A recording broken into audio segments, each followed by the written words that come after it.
আসসালামু আলাইকুম। বাজারে ফুলকপির সরবরাহ যখন খুব বেশি এবং দামও কিছুটা সস্তা, তখন বাড়িতে ফুলকপির কোরমা তৈরি করা যেতেই পারে। ভাতের সাথে এটি খেতে কিন্তু খুব একটা ভালো লাগবে না। খেতে হবে পোলাও, নান রুটি অথবা পরোটার সাথে। খুবই সহজ আজকের এই রেসিপিটা। চলুন তাহলে আজকে ফুলকপির কোরমা রান্না করি। প্রথম কাজটা হচ্ছে একটা প্যানে পর্যাপ্ত পরিমাণ পানি নিয়ে তাতে পরিমাণ মতো লবণ মিশিয়ে পানিটাকে ফুটিয়ে তোলা। আর পানি যখন গরম হচ্ছে ওইদিকে ফুলকপিটা প্রসেস করি।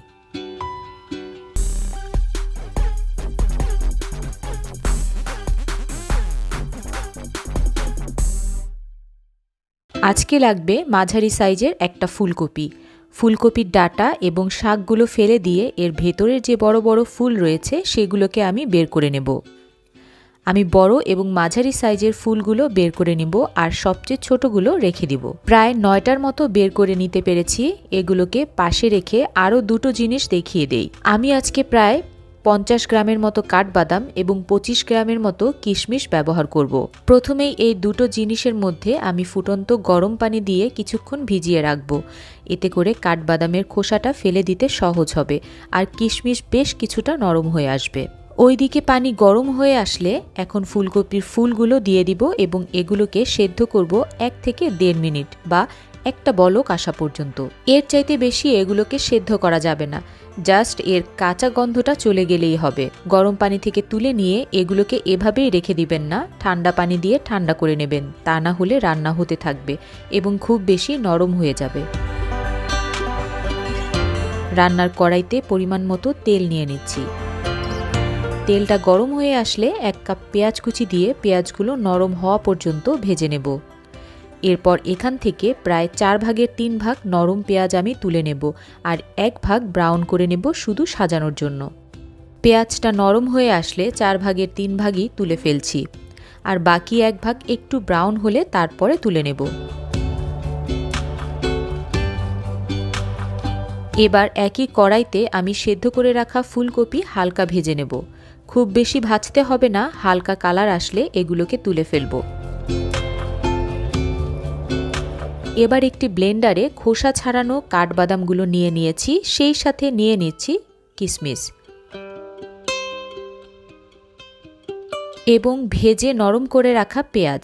এবার এই 3টে জিনিস একসাথে ব্লেন্ড করে একটা পেস্টের মতো তৈরি করে নেব আর এই পেস্টটা দিয়েই আজকের রান্নার গ্রেভি তৈরি হবে।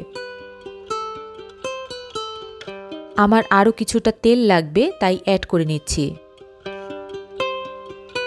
দিয়ে দিচ্ছি একটা তেজপাতা, 1 টুকরোর মতো দারচিনি এবং 4-5টার মতো এলাচ। খুব সামান্যই মশলা লাগবে, তাই দিয়ে দিচ্ছি 1/2 চা চামচ করে আদা এবং রসুন বাটা। সামান্য ভেজে নিয়ে অ্যাড করলাম 2টা কাঁচামরিচ মাঝখান থেকে ফালি করে। চাইলে এই কাঁচামরিচটা বাদ দিয়ে রান্না করা যেতে পারে। এবার বাদাম, কিশমিশ এবং পেঁয়াজের পেস্ট দিয়ে দিব। এবার অ্যাড করব 1 কাপের 4 ভাগের 1 ভাগ টক দই। আপনার টক দই যদি বেশি টক হয় তাহলে আরও কম করে দেবেন। দিয়ে দিচ্ছি 1 টেবিল চামচ টমেটো সস।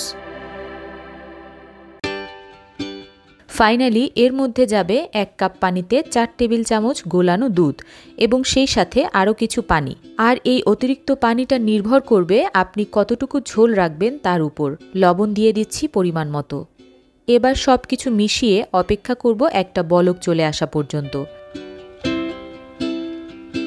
আর বলক চলে আসলে অ্যাড করব ফুলকপি এবং চুলার জালটা একদম বাড়িয়ে দিয়ে অপেক্ষা করব পছন্দ মতো ঘন হয়ে আসা এবং সেই সাথে ফুলকপিগুলো সেদ্ধ হয়ে আসা পর্যন্ত। আর বাকি কাজটা হচ্ছে অপেক্ষা করা।